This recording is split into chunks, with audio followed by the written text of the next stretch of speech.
Bonjour Nathalie et bonjour à tous et à toutes, et ravi d'être avec vous aujourd'hui en ligne pour partager l'expérience du groupe Renault dans le thème de la montée en compétences. Alors, comme l'évoquait Nathalie précédemment, c'est vrai que le secteur automobile est en pleine transformation, notamment avec l'électrification du véhicule et l'arrivée de nouvelles énergies qui vont permettre aussi de rendre le véhicule plus acceptable au sens énergétique du terme.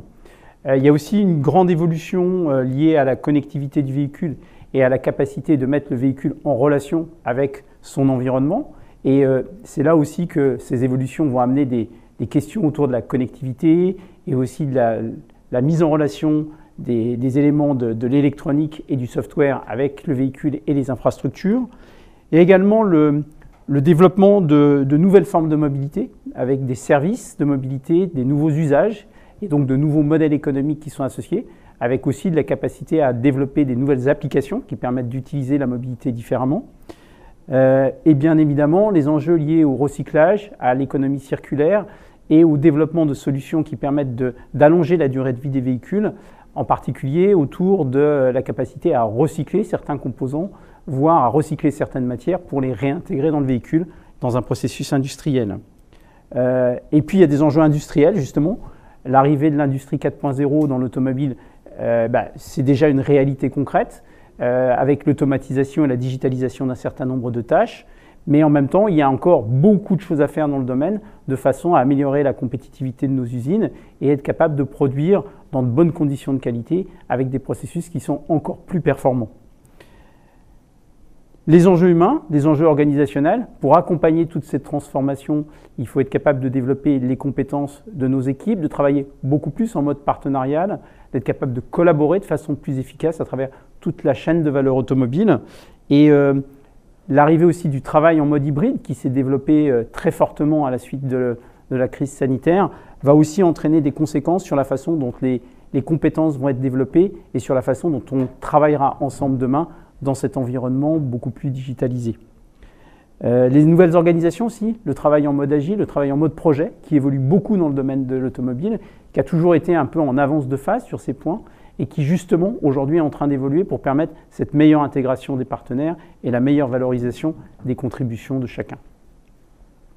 Donc un système qui aujourd'hui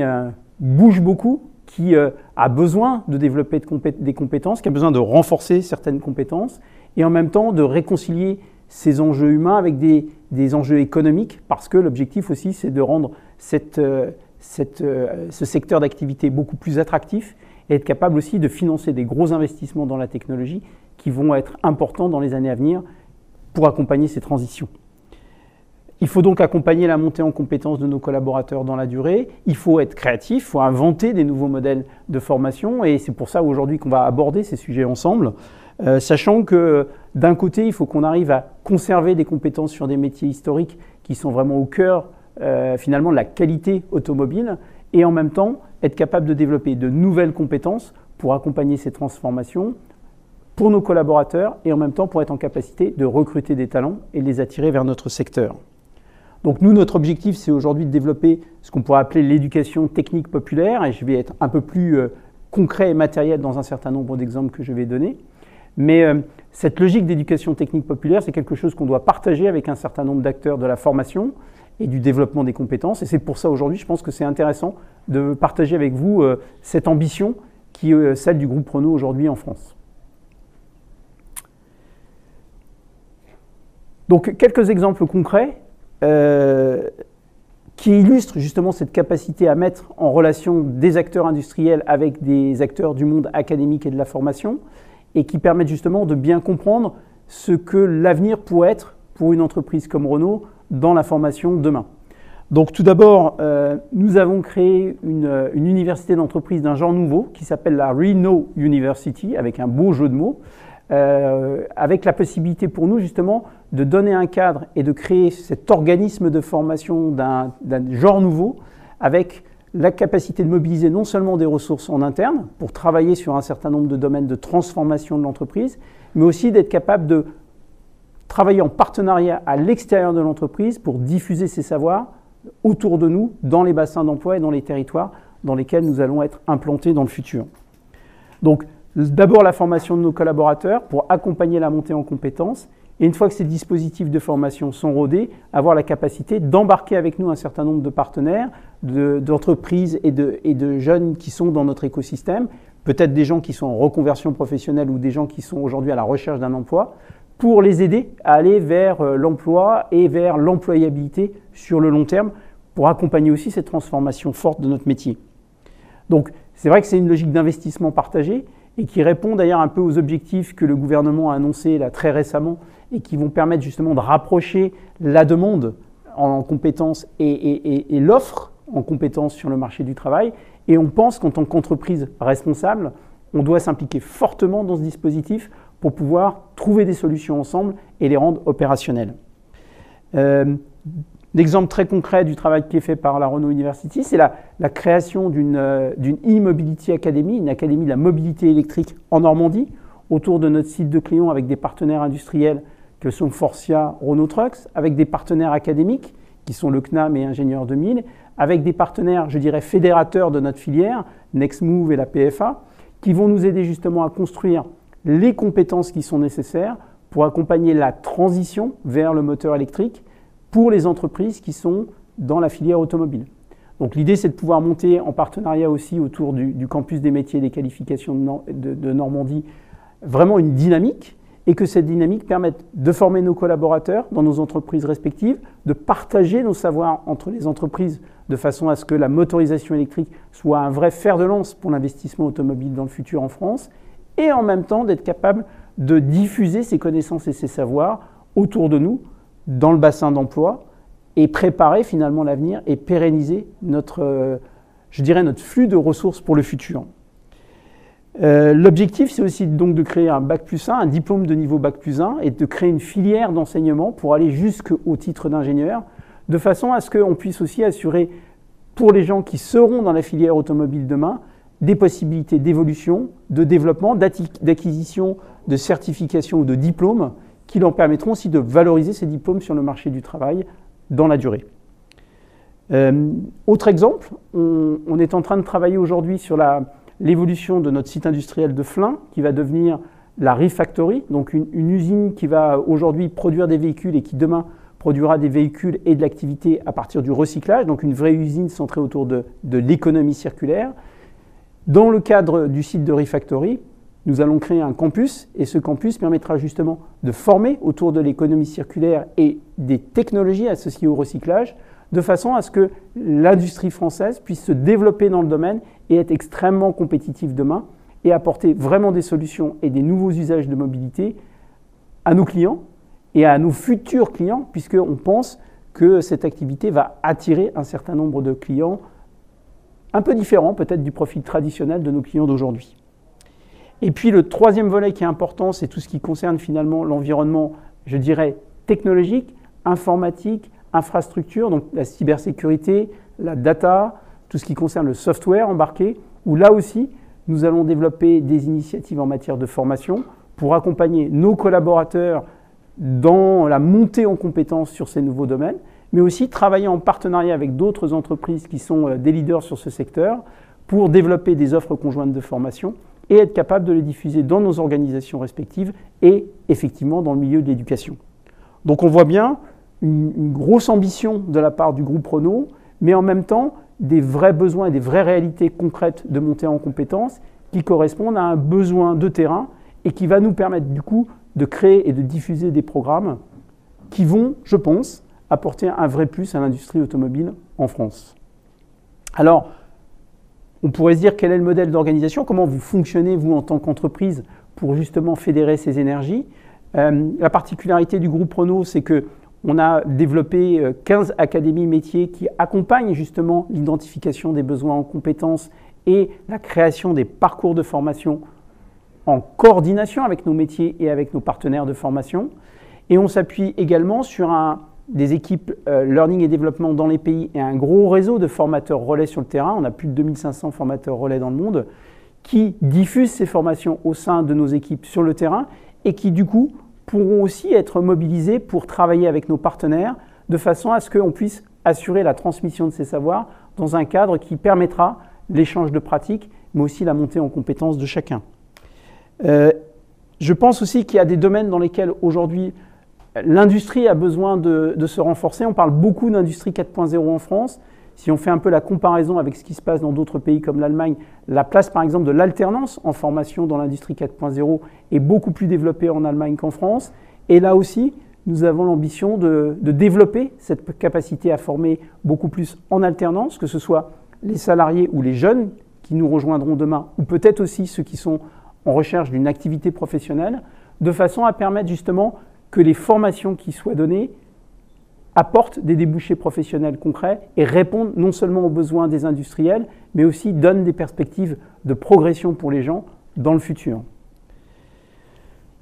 C'est un des principes du fondateur du Renault, qui est notre ADN, c'est nous grandissons ensemble. L'idée, c'est qu'aujourd'hui, dans le secteur automobile, personne ne peut avancer seul. Il faut qu'on avance de façon collective pour pouvoir préparer la mobilité de demain. Et donc, ce travail de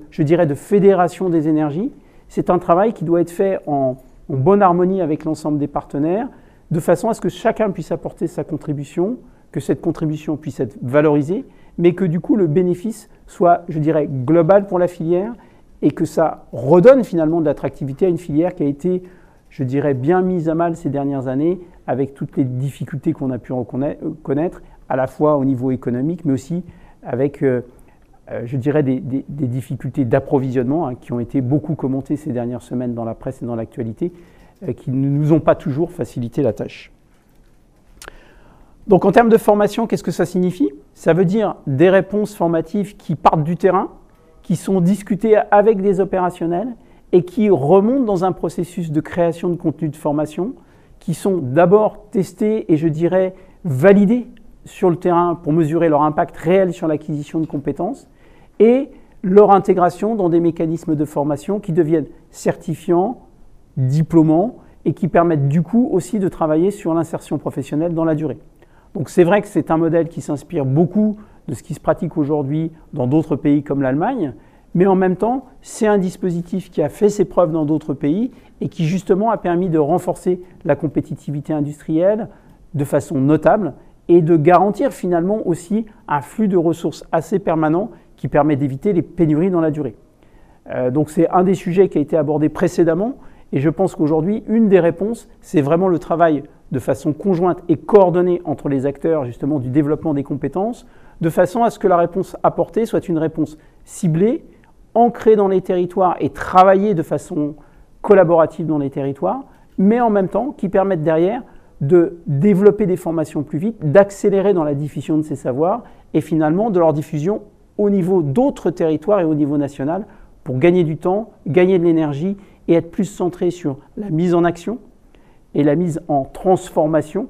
que sur la reconception permanente. Alors, vous allez me dire, on a parlé de recyclage tout à l'heure dans le véhicule, c'est peut-être aussi quelque part un message qu'il faut avoir en tête. Comment on peut travailler sur la recyclabilité de nos actions de formation, sur la réutilisation de nos actions de formation et contribuer finalement à développer un modèle d'économie circulaire de la formation qui sera peut-être l'avenir pour nos métiers et qui donnera aussi peut-être une capacité à mieux travailler ensemble dans le futur. Alors, quelles sont les questions qui se posent pour aller dans cette direction et dans cette orientation future? Je dirais d'abord, il y a une question qui va autour du financement des projets. Et c'est vrai qu'aujourd'hui, les modes de financement des projets de formation ont été beaucoup remis en cause avec la réforme de la formation professionnelle de 2018 et de nouvelles approches qui ont été développées qui n'ont pas forcément trouvé leur public et leur cible. Et on voit bien qu'aujourd'hui, il y a besoin de réinventer ces modèles de financement et d'être capable d'apporter finalement plus de flexibilité dans le montage de ces parcours et de pouvoir engager des partenaires de différentes natures pour que ces programmes à la fois soient finançables dans leur conception, mais aussi financés dans leur exécution. Et puis ça pose aussi la question de la contribution, et là je vais le prendre côté entreprise, de nos salariés, de nos collaborateurs dans cet effort de formation. Aujourd'hui, on parle beaucoup du mécénat de compétences, mais finalement, la formation professionnelle n'est pas vraiment reconnue comme étant un acte permettant le mécénat de compétences. C'est probablement là où il peut y avoir une interaction intéressante entre le monde de l'entreprise qui qui pourrait mettre à disposition un certain nombre de compétences, et la contrepartie pourrait être aussi la reconnaissance de ces activités dans le cadre de partenariats public-privé, par exemple, ce qui permettrait aussi de pouvoir sécuriser une partie du financement apporté pour ces projets. J'ai parlé aussi des organes d'intermédiation. Aujourd'hui, on a un certain nombre d'organes d'intermédiation. Je pense aux OPCO, je pense au campus des métiers et des qualifications dans les régions, je pense aux filières professionnelles qui font un travail énorme pour accompagner ces projets et donner une dynamique positive. Il faut réfléchir comment aussi la contribution de ces organismes permet de flécher du financement vers des projets qui seraient à la fois porteurs de résultats concrets, d'impact sur le besoin en compétences et en même temps de les accompagner dans la durée. On a vécu depuis ces dernières années beaucoup de changements successifs qui ont effectivement remis en question les modes de financement. Je pense qu'aujourd'hui, on a besoin d'avoir des financements stables, des modèles économiques durables, de façon à pouvoir pérenniser ces partenariats plutôt que de privilégier le démarrage de nouveaux projets sans arrêt. Et là, je vais prendre ma casquette de président d'un centre de formation d'apprentis. Le fait de changer en permanence la donne sur les financements devient un gros problème pour stabiliser des structures qui, aujourd'hui, sont des éléments clés dans la préparation des compétences dont l'industrie aura besoin demain. Donc, de la stabilité, des modes de financement partenariaux, des acteurs qui bénéficient finalement d'un rôle clairement défini et peut-être une limitation des juxtapositions de rôles pour permettre une vraie clarté dans le dispositif français qui aujourd'hui est difficile à lire. Et déjà, s'il est difficile à lire pour nous qui sommes des acteurs nationaux, c'est une chose, mais encore plus difficile à lire pour des investisseurs étrangers qui demain pourraient être tentés de choisir la France comme lieu d'implantation de leurs activités industrielles. Et puis le troisième point, c'est celui qui était évoqué précédemment par Pierre, c'est la question de la mobilisation des ressources. Aujourd'hui, la ressource pédagogique, la capacité à former des collaborateurs, à transmettre son savoir, à mobiliser finalement des connaissances, c'est un savoir rare. Et on parle beaucoup de la revalorisation du métier des enseignants, c'est effectivement un des leviers importants, mais on a besoin aussi de rendre les métiers de la formation plus attractifs.